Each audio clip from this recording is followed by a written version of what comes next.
오늘 본문 말씀에 보면 비유를 하셨습니다.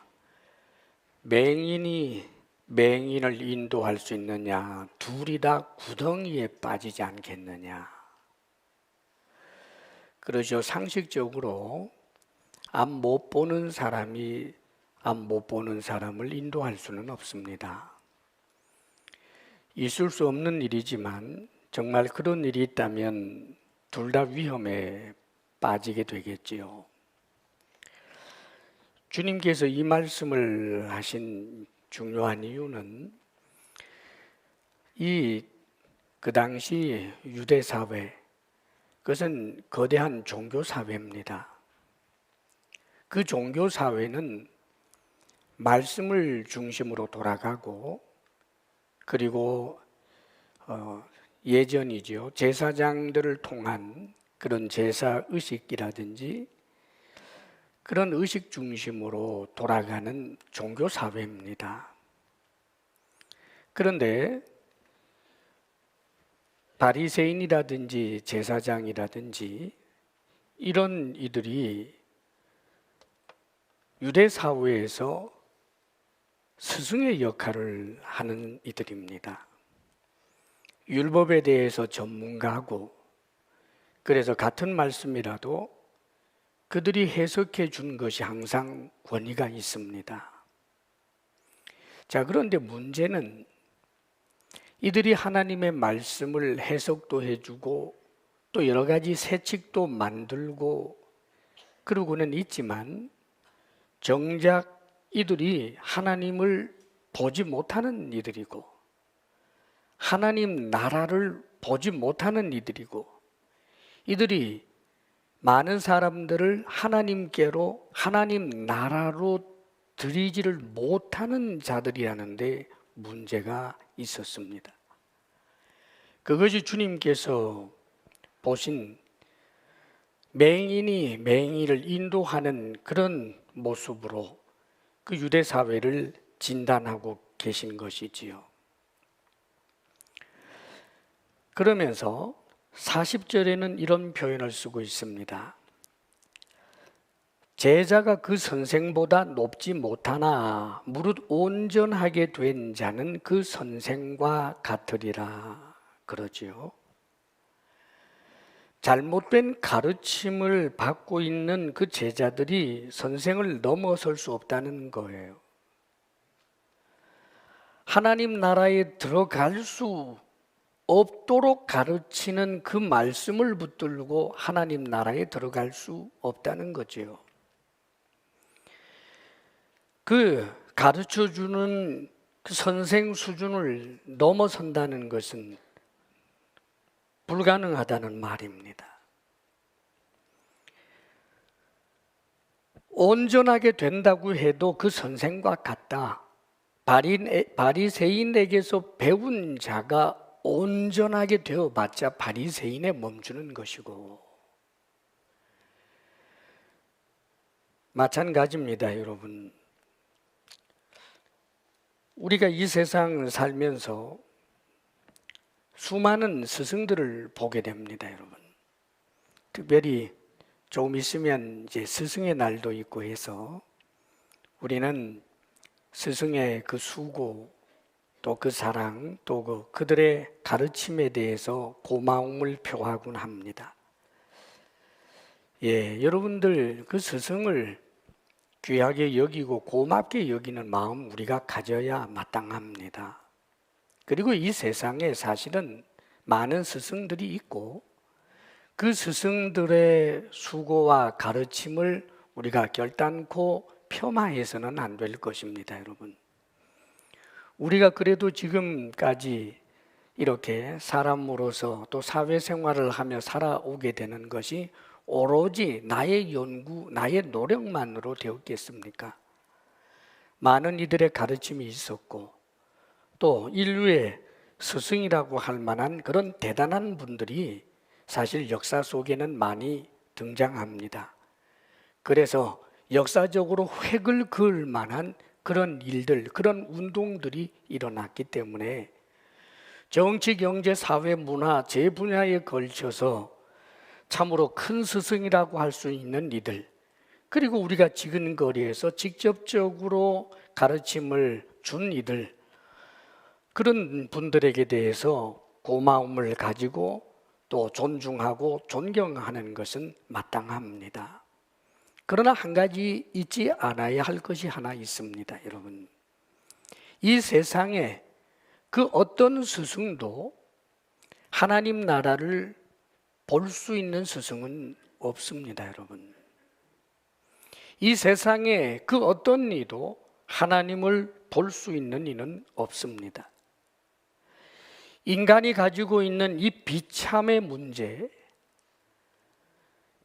인간 속에 있는 이 뿌리 깊은 죄악의 문제, 구조적인 그런 모순의 모든 문제들을, 이것을 정말 완벽하게 해결해 낼 만한 그런 스승은 없습니다. 사람이 늙고 병들고 죽는다라고 하는 것을 가슴 아파하지만 그 문제를 해결할 자도 없고, 인간들이 왜 이렇게 못되고 악한가 끌탕을 하면서도 사람을 천사로 만들어 줄 만한 그런 가르침, 그런 능력이 없습니다, 여러분. 오직 예수 그리스도, 그분만이 참 스승이십니다. 실제로 여러분, 우리 주 예수 그리스도는 우리 인간이 가지고 있는 비참의 문제를 근본적으로 해결할 뿐만 아니라 그 해결된 세상에서 언젠가 우리는 살게 될 것 아닙니까, 여러분? 내가 내 자신에게 있는 이 부인하고 싶은 엄청난 이 죄의 속성들이 완전히 소멸되어서 천사처럼 그렇게 우리가 온전히 스스로에게 조화를 이루면서 그렇게 살게 되는 것, 주님께서는 가능합니다. 영생을 주시고 하나님의 모든 영화를 주시면서 우리들에게 인간이 가지고 있는 그 모든 비참의 문제가 해결되고 하나님 나라에 들어가 살 수 있게 되는 유일하신 스승은 오직 예수 그리스도밖에 없습니다. 이것은 주님 스스로도 그렇게 말씀하십니다. 나는 길이요, 나는 진리다, 나는 생명이다. 나로 말미암지 않고는 아버지께로 올 자가 없다라고 말씀하십니다. 어떻게 보면 굉장히 자기중심적인 분처럼 보이지만 그것이 사실이고 진리이기 때문입니다. 문제는 거기에 있습니다. 정말 주님만이 하나님 나라에 들어갈 수 있는 길이요, 주님을 통해서만 생명을 얻을 수 있고 주님을 통해서만 미래의 온전한 영광스러움을 우리가 붙잡을 수 있기 때문입니다. 그게 진리이기 때문에 그래요. 성경에 보면 요한복음의 예수님과 그리고 성경을 많이 안다라고 생각하는 바리새인들, 그런 지도자들과 유대교에 아주 열심히 있는 유대인들과의 논쟁들이 일어날 때가 있었습니다. 그런데 주님께서 말씀하시는 내용 가운데 우리 주님은 그렇게 말씀하십니다. 나는 내 아버지에게서 본 것을 말하고 너희는 너희 아비에게서 들은 것을 행한다. 그러면서 예수님이 당신의 아버지는 하나님이고 너희들의 아버지는 마귀다라고 이야기를 합니다. 주님께서 왜 이렇게 말씀하셨을까요? 놀랍게도 그게 진리이기 때문입니다. 지금 주님께서 말씀을 하실 때 그 당시에 유대인들과 그 바리새인들 앞에서 나는 아브라함보다 먼저 있었다, 사람들은 그걸 인정하지 않아요. 네가 나이 50도 안 되는데 무슨 아브라함보다 먼저 있어? 나를 본 자는 하나님을 보았다, 아버지를 본 것이다. 지금 주님은 거짓말을 하지 않지만 사람들은 주님이 거짓말한다고 규정하다가 보니까 아무리 봐도 너 귀신 들렸구나, 그렇게 바리새인들은 결정을 합니다. 그런데 그런 규정과 그런 생각이 누구에게서부터 오는 것인가? 세상 임금이라는 말이에요, 여러분. 바리새인들이 자신이 마귀에게 속하거나 마귀가 자신들의 압이라고 생각해 본 적이 한 번도 없지만 마귀의 일, 마귀는 예수 그리스도를 결단코 인정하지 못하게 하는 영이에요. 마귀는 인간이 영원한 멸망으로 굴러떨어지기를 원하기 때문에 예수님을 하나님의 아들로, 예수님을 그리스도로, 예수님의 말씀이 진리로 받아들이는 것을 여러 지혜의 경로를 통해서 받아들이지 못하게 하는 것입니다, 여러분. 그래서 너는 너희 아비 마귀에게서 들은 것을 말하고 행동한다라고 그렇게 말씀하고 있는 것입니다. 사랑하는 여러분, 사실 이 세상에 뭐 작은 스승 말고 정말 대단하다라고 하는 온 인류가 정말 위대한 스승이라고 말하는 이들 가운데 가끔은 죽음의 문제에 대해서도 이야기합니다. 보통 공자님은 사람이 죽으면 어떻게 됩니까? 라고 이야기할 때 살아있는 것도 다 알지 못하는데 죽은 이후의 이야기를 내가 어떻게 아냐 하고 이렇게 털었어요. 그러니까 참 솔직하신 분이라는 생각이 듭니다. 그런데 많은 철학자들 또 종교 창시자들 이런 이들이 죽음에 대해서 이야기를 하지요. 죽음을 슬퍼하고 두려워하니까 인류의 스승이라고 할 만한 이들 가운데는 이렇게도 말합니다. 사계절이 순환하는 것을 보고 있느냐? 낮이 있고 밤이 있는 것을 보느냐?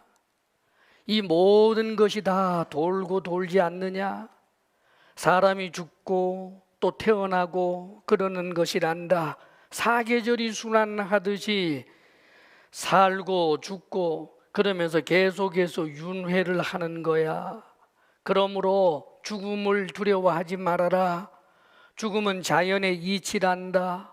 사는 것도 자연의 이치고 죽는 것도 자연의 이치니 죽음을 그대로 수용하고, 그래서 이 순환의 자리에서 나중에 좀 더 좋은 곳에 태어나기 위해서 소망을 가지고 착한 일을 열심히 하렴. 여기에 얼마나 많은 사람들이 열광하며 따릅니까, 여러분? 그래, 맞아. 사람 다 죽는 거지. 죽는 건 기정사실이고 또 내가 어떻게 또 태어나겠지. 착한 일 하면 좋은 것으로 태어나지 않겠나? 그러면서 이 죽음의 문제를 해결합니다. 많은 위로가 되지요. 또 어떤 이들은 이야기합니다. 사람이 죽으면 심판이 있는데 착한 일 하는 것과 악한 일 한 것, 이것을 비교하게 될 거야. 그래서 그 큰 저울추가 있는데 거기에 올라섰을 때 악한 것을 많이 했나 착한 것을 많이 했나 그렇게 비교해 보아서 착한 일을 많이 했으면 좋은 데로 가고 악한 일을 많이 했으면 지옥으로 가는 거야. 그러니까 착한 일 하고 살으렴. 맞아, 그래, 착한 일 하고 살아야지. 사랑하는 여러분, 얼마나 위로도 되고 이치에도 합당해 보이는 이야기입니까마는 맹인이 맹인을 인도하는 것입니다. 사랑하는 여러분, 우리 주님께서는 오직 당신을 통해서 당신을 믿음으로 당신의 가르침을 따라 살 때 비로소 하나님의 자녀가 되고 뿐만 아니라 영생을 누리고 지옥이 아니라 구원을 얻게 된다라고 하는 것을 명백하게 말씀하고 계시는 것입니다. 이 주님의 가르침은 많은 이들에게 환영을 받지 못하는 경우가 많습니다, 여러분. 왜요? 그들의 스승은 예수님이 아니기 때문입니다, 여러분. 중요한 것은 맹인이 여러분의 스승입니까? 예수님이 여러분의 스승입니까? 하나님을 본 자 예수님, 하나님과 함께 있던 예수님, 지금도 하나님과 함께 있는 예수님, 하나님이신 그분, 하나님 나라에 드릴 수도 있고 하나님 나라의 왕이기도 하신 그분이 우리에게 스승이냐라고 묻는 것입니다, 여러분. 그렇기 때문에 이 비유의 말씀은 누구를 스승으로 믿고 있고 따르고 있느냐가 그렇게 중요하다는 말입니다, 여러분. 이 자리에 계시는 사랑하는 여러분, 그리스차 아닙니까? 그렇다면 여러분의 스승은 예수님이어야만 합니다. 예수님의 가르침이 내 생각에, 내 이치에 합당하기 때문에 받아들이는 것이 아니라 스승이신 그분의 말씀이 진리이기에, 그분이 말씀하셨기에 진리라는 말입니다. 그러므로 그분의 말씀을 따르는 거예요.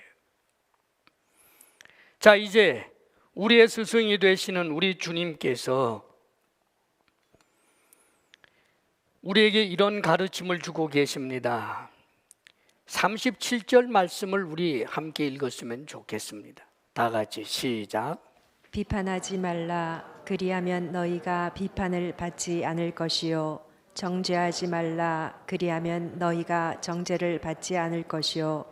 용서하라. 그리하면 너희가 용서를 받을 것이요. 아멘. 비판하지 말라. 정죄하지 말라. 두 가지 하지 말라고 합니다. 비판하지 말아라, 정죄하지 말아라. 그리고 용서하라 라고 말씀합니다. 우리의 스승이신 주님께서 우리에게 하시는 명령입니다. 사실 세상의 스승에게는 비판 정신이 얼마나 중요한가를 우리는 계속해서 세상을 통해서 듣고 배웁니다. 또 정죄하는 것, 죄를 죄로 규정하여 벌 주는 것, 이것 합당하다라고 하는 것, 우리는 이 세상에서 얼마든지 듣고 보고 배웁니다. 용서하지 않아야 될 일들이 있다라고 하는 것을 사실 이 세상에서의 스승들은 그렇게 가르칩니다, 여러분. 근데 사랑하는 여러분, 비판하지 말라, 정죄하지 말라, 용서하라, 이것을 여러분들이 지켜야 할 하나님의 말씀의 목록에서 아예 제거해 놓고 계시는 분 있지 않습니까?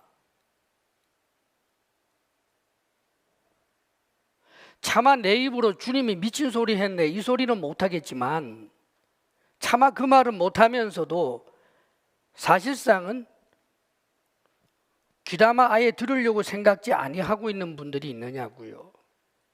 그리스도 아닙니까? 묵직해야 합니다, 여러분. 내가 자꾸 비판하기 때문에 비판하지 말라고 하는 이 말씀이 너무 가슴을 아프게 해야 돼요. 난 비판할래요. 그리스도 아닙니까? 정죄할래요. 그리스도 아닙니까? 아니 죽어도 용서 못하겠어요. 그리스도 아닙니까, 여러분?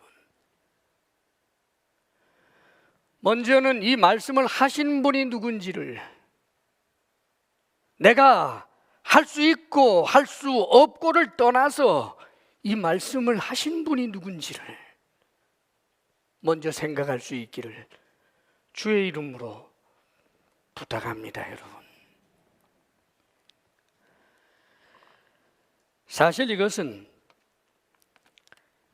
사회적으로 볼 때 공익에 의해서 비판의 기능을 하는 우리 사회를 보게 될 때 그런 기능들이 많이 있습니다, 여러분. 가령 행정부에 대하여 입법부에서 그들이 행정부에서 하는 여러 가지 정책들에 대해서 비판을 하고 하는 것, 예, 필요하지요. 그리고 같은 입법부라고 할지라도 당과 당대에 있어서 자신들이 강조하고 주장하는 더 핵심 가치들이 있기 때문에 자기들 것이 더 옳고 저쪽은 이런 것이 문제가 있다라고 하는 것에 대해서 논리적 설득력을 가지고 비판하는 것, 예, 사랑하는 여러분, 이 사회에 그런 균형들이 없어서는 안 될 것입니다. 더더군다나 언론에 종사하고 하면서 모든 국민들이 알 권리가 있고 알아도 좀 더 바르게 알아야 하기 때문에 이런 정책에는 이런 문제가 있고 이런 운동에는 저런 문제가 있다라고 하는 것들에 대해서 논리적인 비판들 필요합니다, 여러분. 그것을 부인하는 게 아니에요. 다만 그렇게 공익적인 사회 공공성을 위해서 비판하는 일이라고 할지라도 사실은 과장되거나 혹은 악의적이거나 추측이거나 그래서 아님 말고식으로 남발하는 이런 행태들은 사랑하는 여러분, 죄입니다. 특별히 그리스찬으로서 이런 공익에 종사하고 있는 분들, 이 주의 말씀을 붙들어야 합니다. 사실은 지금 이 말씀은 비판하지 말라고 했고 정죄하지 말고 또 용서하라고 했으니까 선과 악에 대해서 아예 분별력을 갖지 말라라고 하시는 말씀 아닙니다, 여러분. 우리는 선과 악에 대하여 하나님의 말씀을 비추어서 냉정한 분별력이 분명히 있어야 하는 것이지요. 그러면 도대체 이 말씀을 어떻게 우리가 적용하라는 말일까요, 여러분? 성경에 보면 갈라디아서 2장에 사도 바울이 놀랍게도 수석 사도인 베드로를 호되게 질책하는 장면이 나옵니다. 비판입니다, 여러분. 어떤 일이 있었느냐 하면 안디옥에 있을 때 베드로가 안디옥 사람들, 즉 이방 사람들이에요. 이방 사람들하고 같이 앉아서 음식을 먹다가 예루살렘에서 온 이 히브리파 크리스찬들, 다시 말하면 율법을 철저하게 지키는 그런 그리스도인들이 왔다라고 하는 이야기를 들으면서 그들은 크리스찬이지만 이방인하고 함께 음식을 먹으면 부정탄다고 생각하는 사람들이에요. 정결법에 의해서. 그러니까 그만 벌떡 일어나서 슬그머니 꼬리를 말고 도망을 갔어요, 여러분. 같이 밥 먹다가 이방인하고. 그랬더니 함께 먹던 바나바도 슬그머니 일어나가지고 이 사람들하고 같이 밥 안 먹은 척하고 양치를 하고 나왔는지는 모르겠습니다만 입 싹 닫고 전혀 그런 적 없는 척 했던 그런 일이 있었습니다. 그것을 바울이 사람들이 있는 자리에서 호되게 질책을 합니다. 당신이 유대인이면서도 이방인들처럼 행하고 유대인답지 않게 살면서 어찌 당신이 이 이방인을 유대인처럼 살도록 한단 말입니까? 공개적으로 그렇게 베드로를 질책한 내용이 나와요. 자, 그렇다면 여러분, 바울은 비판하지 말아라, 정죄하지 말아라, 용서하라 라고 하신 이 주님의 말씀을 어긴 사람입니까, 여러분? 아닙니다, 여러분. 왜냐하면 그의 비판에는 전혀 악의적인 것이 없어요. 거기에는 사랑이 있고 바로 세우려고 하는 그런 애틋함이 그 속에 담겨 있었기 때문입니다. 베드로를 세우고 베드로로 인하여 무너져 가는 다른 사람들까지 세우기 위하여 한 사랑의 권면이라는 말이에요. 그렇기 때문에 성경에서 우리는 비판이라고 하는 용어는 주로 부정적으로 쓰이지만 권면이라고 말할 때 사랑으로 그 사람을 세우기 위해서 하는 말이에요. 이것은 반드시 있어야 될 얘기란 말이죠. 형제가 죄를 범할 때 비판하지 말라. 명백하게 죄를 범하는데도 비판하지 말라. 그대로 둬. 이거 아니에요, 여러분. 형제가 범죄하는 것을 보거든 그를 위하여 간절히 기도하고 그를 찾아가서 간곡히 권하고, 사랑의 권면이에요. 그 동기가 그를 세우고자 하는 것이란 말입니다. 그런데 지금 주님께서 그 많은 비판은 너를 망가뜨리고 너를 집어삼키고 너로 하여금 몰락하게 하는 악의적인 것, 우리가 이런 식으로 남 비판하고 흉보는 일들이 얼마나 많아요. 성경에 보면 세례 요한이 바리새인들과 사두개인들이 세례받는 현장에, 요단강 세례받는 현장에 온 것을 봅니다. 물론 이들이 세례 받으려고 온 것 아니에요. 세례는 이들은 받지 않았습니다, 여러분. 끝끝내 세례 받지 않은 사람들, 회개 운동이 전국적으로 일어나지만 자기들은 회개할 것이 없다, 어떻게 우리가 세례 요한 앞에 머리 숙여서 세례 받겠느냐 해서 절대로 세례 받지 않았던 사람들이 바리새인들이고 제사장들이, 이들이 왔을 때 사랑하는 여러분, 세례 요한이 호되게 질책을 하고 비판을 합니다. 이 독사의 자식들아, 누가 너희더러 임박한 진노를 피하라고 하더냐. 그러면서 비판하는 모습이 나와요. 그러면 세례 요한도 이 주의 말씀을 어긴 사람이겠습니까, 여러분? 아닙니다. 베드로도 그렇고 세례 요한도 그렇고 그들에게 있었던 공통적인 것이 있습니다. 회개시키고 바로 세우려고 하는 그런 마음이 그들 속에 충만했기 때문에 성경 속에 기록이 되어 있는 거예요, 여러분. 바울이 만일 베드로가 자기보다 더 뛰어난 사도라고 하는 세상의 평판을 일소시키고 내가 베드로보다 더 나은 사도라고 하는 것을 주장하고 싶어서 그 일을 했다면 그 일이 갈라디아서에 기록이 되지 않았을 것입니다, 여러분. 베드로가 나중에도 바울을 인정하고 바울이 베드로를 인정하는 그런 모습이 성경 곳곳에 나와요.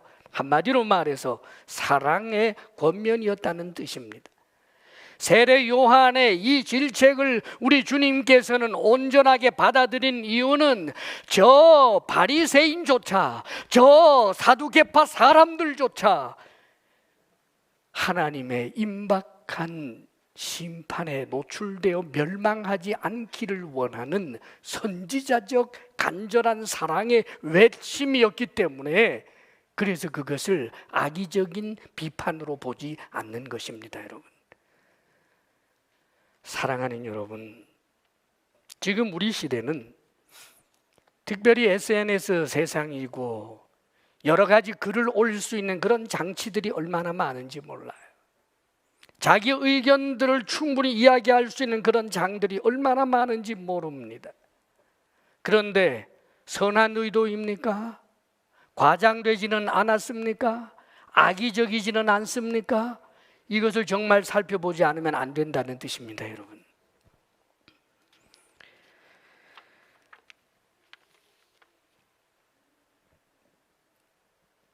로마서 14장에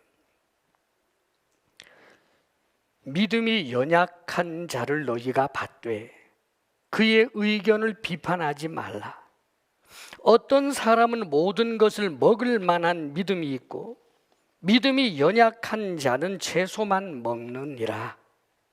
먹는 자는 먹지 않는 자를 없인 여기지 말고 먹지 않는 자는 먹는 자를 비판하지 말라. 이는 하나님이 그를 받으셨습니다. 신앙생활을 하면서 우리가 갖고 있는 보다 더 좋은 강조점이 있잖아요. 그것 가지고 나는 세우고 너는 낮추려고 하는 제발 이 짓 하지 말라고 교회 공동체에 말하고 있는 거예요. 교회 공동체 그 성도들이 서로가 다투고 싸우는 일들이 얼마나 많습니까, 여러분? 비판하고 또 비판하고 비판하지 말라고 하시는 이 하나님의 말씀을 완전히 뭉개버리면서 비판합니다. 좋은 의도의 비판입니까? 그렇다면 찾아가야지요. 그를 위해서 기도해야지요. 정말 그가 빛나도록 만들기 위해서 권하는 것이 아니고 그가 추락하기를 원하고 그의 빛남이 좀 사라져서 망신당하기를 원하는 이런 따위의 비판과 정죄가 교회 안에서도 얼마나 난무합니까? 그가 한 봉사를 순수한 봉사로 인정해 주기 싫고, 그가 한 드림은 순수한 믿음이라고 그렇게 인정해 주기 싫고, 그런 가운데서 나오는 그 입술의 열매들이 하나님 앞에서 얼마나 악한 것입니까, 여러분? 우리 주님께서 그리하면 이 말씀을 여기 3번이나 하셨다는 것 잊지 마십시오. 비판하지 말라, 그리하면 너희가 비판을 받지 않을 것이요. 정죄하지 말라, 그리하면 너희가 정죄를 받지 않을 것이요. 용서하라, 그리하면 너희가 용서를 받을 것이요. 그럽니다. 사랑하는 여러분, 사실 우리는 이미 주님께로부터 비판받지 않는 자가 되었어요. 비판받을 게 얼마나 많아요. 그런데 우리 주님은 우리를 비판하지 않아요. 우리가 죄가 얼마나 많습니까? 그럼에도 불구하고 주님은 우리를 용서하셨고 우리를 정죄하지 않아요. 아예 하나님께서 완전히 우리의 죄를 잊어버린 것처럼 그렇게 우리를 대우해 주고 있습니다. 현재 우리의 모습이에요. 그러나 여러분 잊지 마십시오. 지금 우리의 신앙은 신앙의 길을 걷고 있는 것이지 신앙의 완성의 자리에 있지 않아요. 하나님의 심판대 앞에 아직 서지 않았다고요. 하나님의 은혜는 은혜를 은혜로 여길 때 은혜가 되는 것입니다, 여러분. 하나님께서 나를 비판하시지 않고 하나님이 나를 정죄하지 않고 하나님이 나를 용서하셨구나라고 하는 그 은혜에 대한 감사와 감격이 있을 때 그런 대우를 받는 것입니다, 여러분. 그런데 사랑하는 여러분, 하나님께서 정말 나를 용서하시고 나의 허물과 죄에 대하여 비판하지 아니하시고 나를 죄 없는 자처럼 천사처럼 그렇게 대우해 주시고 의인으로 대우해 주신다는 사실을 정말 믿고 감사하고 있다면 어찌 우리가 악의적인 비판을 끊임없이 할 수 있겠습니까? 그것은 하나님의 은혜를 은혜로 여기지 않는 것이고 은혜를 은혜로 여기지 않는 것은 믿음이 없는 것과 동일한 취급을 하나님 앞에 받는 것입니다, 여러분. 그렇기 때문에 오죽하면 사도들이 우리에게 전하여 준 핵심 교리 가운데 하나가 우리가 우리에게 잘못한 사람을 용서하여 준 것 같이 우리의 죄를 사하여 주옵시고 라고 우리가 고백하지 않습니까, 여러분? 언젠가 우리가 주님 앞에 서게 됩니다. 주님 앞에 서게 되었을 때 이 비판하지 말라, 정죄하지 말라, 용서하라라고 하신 이 말씀을, 주의 말씀을 붙들고 자신의 삶에 적용하기 위해서 울기도 하고 웃기도 하고 몸부림치고 했던 이들을 보면서 얼마나 기뻐하시겠습니까, 여러분? 그런데 이 말씀이 하찮은 말씀으로 여겼다면 그가 과연 하나님 앞에 은혜 받은 자가 맞습니까, 여러분? 사랑하는 여러분,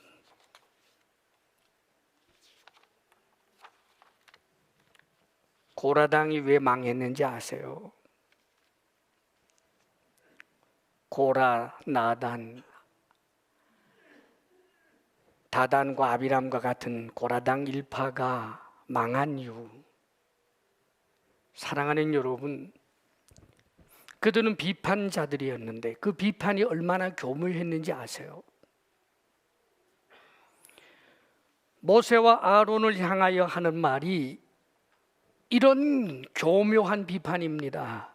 하나님은 우리 회중 가운데 계시고 모든 하나님의 백성 한 사람 한 사람은 다 거룩하다. 그런데 모세야 아론아 너희는 어찌하여 회중 앞에서 높이 있느냐? 자, 문제는 이렇게 규정을 하고 비판을 할 때 모세가 변명할 방법이 있나요?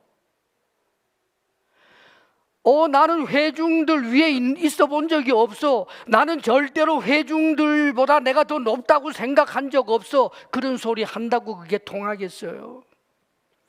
규정을 하고 말하면 방법이 없어요. 너는 욕심 때문에 그거 했어. 너는 믿음 때문에 한 것이 아니라 네 욕심 때문에 잘난 척 하느라고 그렇게 한 거야. 그러면 어떻게 변명하고? 그러나 많은 비판과 정죄가 전부 이런 식 아닙니까, 여러분? 규정을 해버린다는 말입니다. 모세야, 아론아, 너는 모든 회중들 가운데 너희들 스스로를 높은 자리에 지금 앉혀놓고 있구나. 규정해버리는 것. 그래서 모세가 선택한 것은 그 자리에 무릎을 꿇고 하나님 앞에 기도했던 거예요. 억울하지만 방법이 없는. 사랑하는 여러분, 누군가를 난처하게 만들고 억울하게 만들고 난 다음에 신나 어깨 춤추는 것, 사랑하는 여러분, 하나님 앞에 서서는 어떻게 할 건데요? 이 사회가 그런 식으로 흘러가고 교회도 그런 경우가 얼마나 많은지 몰라요. 진영 논리에 빠지면 내로남불, 사랑하는 여러분, 우리는 얼마나 많이 보고 있습니까? 그게 정치에서만 그렇습니까? 사회에서 집단 이기주의로, 교회에서 여러 가지 형태로 이런 모습들이 얼마나 나타나고 있습니까? 우리의 스승은 주님이십니다, 여러분. 사랑하는 여러분, 이 말씀을 따라 산다는 것이 얼마나 어려운지 저도 압니다, 여러분. 그러나 이 말씀을 붙들고 살고자 해야 하고, 이것 때문에 회개할 일 많아야 하고, 이것으로 울고 결단하고 양보하고 내어주어야 할 때가 얼마나 많은지 모릅니다. 그러나 여러분, 이것은 끝없는 손실이 아닙니다.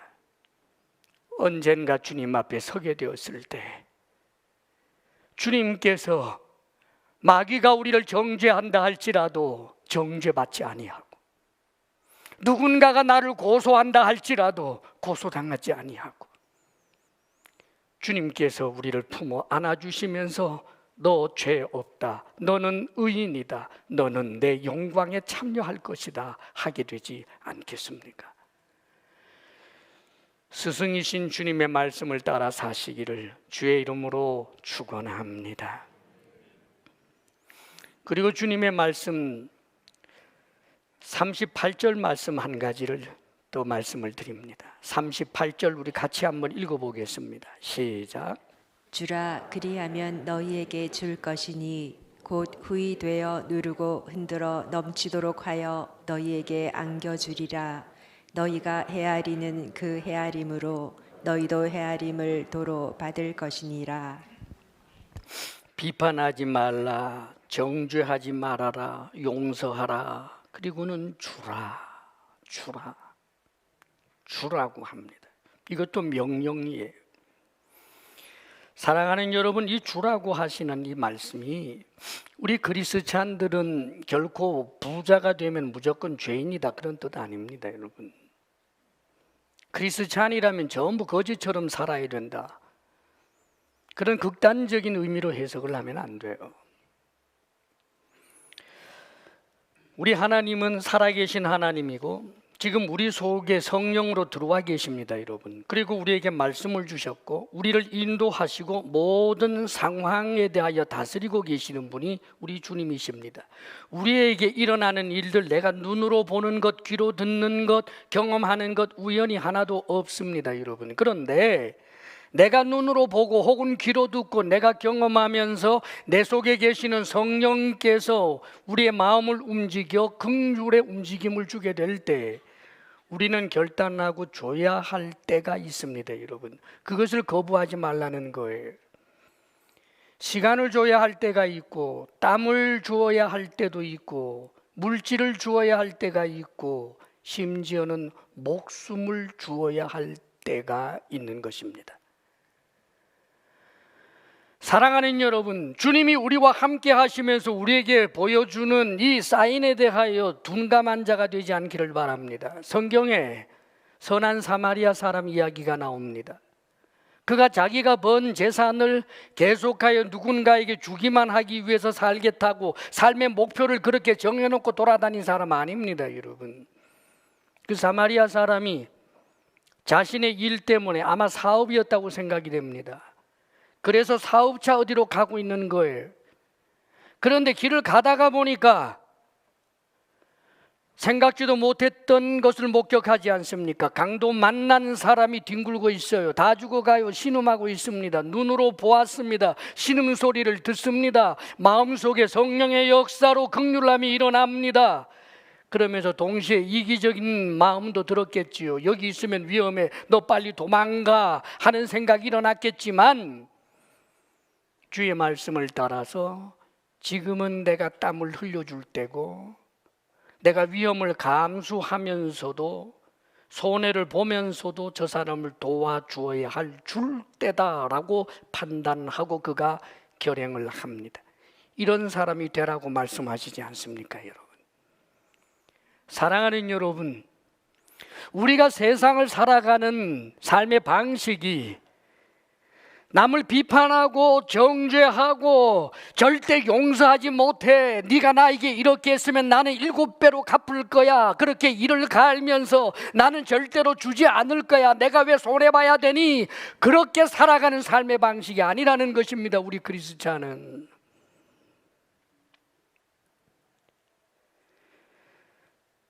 우리 주님이 탄식하지 않습니까? 어찌하여 형제의 눈 속에 있는 티는 보고 내 눈 속에 있는 들보는 깨닫지 못하느냐. 여러분, 들보는 대들보를 말하는 거예요. 기둥들 사이를 가로지르는 큰 그런 가로지르는 기둥 말입니다. 대들보지요. 지붕을 지탱하는 얼마나 중요한 몫을 하는 것이니까 그게 얼마나 크고 거대하겠어요. 이 들보가 어떻게 사람 눈 속에 있겠습니까, 여러분? 그런데 여러분, 주님께서 지금 탄식하시면서 하시는 말씀이에요. 타인의 눈에서 티를 본다? 얼마나 들여다보면 남의 눈에 티가 보입니까, 여러분? 무슨 뜻이에요? 계속하여 하나님 흉내 내면서 불꽃 같은 눈으로 남을 계속하여 정죄할 것, 비판할 것을 찾다가 보니까 찾기 어려운 것도 보이는 거지요. 전날에 바리새인들이 그랬어요. 우리 예수님이 안식일 날 손 마른 사람을 손을 펴게 해 주었습니다. 이 사람은 좋아서 울고 불고 난리가 났겠죠. 얼마나 좋았겠어요. 중풍병자, 줄에 다롱다롱 매달려서 내려온 사람을 일어나 걷게 해줬습니다. 이 사람이 춤추면서 얼마나 좋아했겠어요. 모든 사람들이 다 감사하고 감격하지요. 그런데 그 바리새인들은 그 감격에 동참하지 않아요. 남들이 보지 못하는 거 보고 있으니까. 이 안식일에 병 고치나 안 고치나 그것만 보고 있어요. 그러니까 병을 고쳤다라고 하는 그 놀라운 일도 은혜되지 못하고 왜 안식일에 하지 말아야 할 일을 하느냐고, 그러면서 자기가 더 똑똑하다고, 나는 저런 다른 회중들처럼 다르고 나는 굉장히 똑똑하다고. 사랑하는 여러분, 남의 허물이 자꾸 보이는 거 똑똑해서가 아니에요. 주님은 남의 허물에 초점 맞추고 살지 말고 네 눈 속에 있는 대들보, 큰 허물이 있으면서도 그 허물을 허물인 줄도 알지 못하고 살아가는 그런 삶의 자세를 바꾸고 하나님 말씀 앞에 비추어서 네 허물들을, 그 대들보를 좀 제거하는 일에 노력하라고 말씀하는 거예요. 그리할 때 악의적이 아니라 참으로 선의적으로, 참으로 사랑의 마음으로, 참으로 형제를 위하여 형제에게 도움이 되는 그의 눈에 티도 빼줄 수 있는 자가 된다고 말하는 것입니다. 사랑하는 여러분, 우리는 크리스찬입니다. 우리는 성도들입니다. 우리의 미래는 하늘나라인 것입니다. 그렇다면 우리를 하나님 나라에 들이게 하는 영원한 스승이신 우리 주님의 말씀을 우리가 붙들고 살아야 되지 않겠습니까? 하나님의 말씀, 우리 주의 말씀을 붙들고 비판하지 않기 위해서, 정죄하지 않기 위해서, 용서하기 위해서 주님 앞에 기도하고 결단하고, 주고 또 주는 일에 대하여 주님께서 사인을 볼 때마다 결단하고, 남의 허물보다 자기 자신의 허물을 살피고 스스로를 바르게 세우기 위하여 노력하는 그런 삶을 사노라면 어느덧 천국 문 앞에 있게 될 것입니다. 여러분, 승리하시기를 주의 이름으로 축원합니다. 기도하겠습니다. 사랑하시는 아버지 하나님,